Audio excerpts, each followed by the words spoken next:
I just wanted to make a quick video for anyone interested in replacing their exhaust manifold gaskets.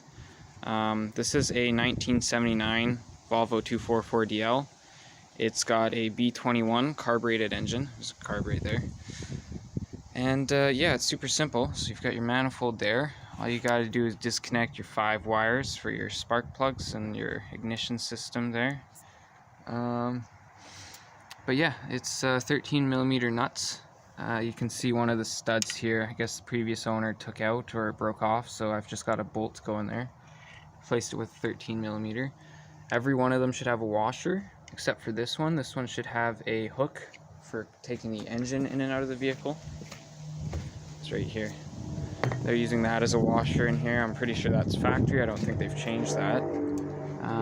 But yeah, it's super simple. You've got like a full hand's width of space here, and it's very nice because if you drop a washer or a nut, which is inevitable, it's just going to hit the ground right there. There's nothing for it to get caught on, and it's super visible. So yeah, if you're debating doing this on your own, I highly recommend it. You can probably do it in like a half hour, even for someone who's not very experienced. But yeah, I'm just going to use the stock gaskets. I think they're a cork gasket. I might put some copper RTV on there, but not really sure yet.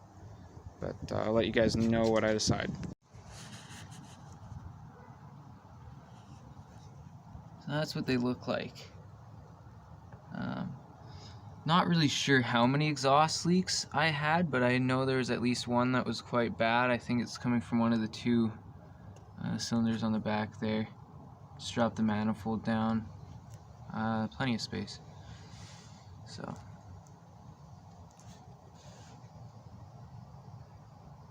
I ended up using copper RTV on both sides of the gasket there.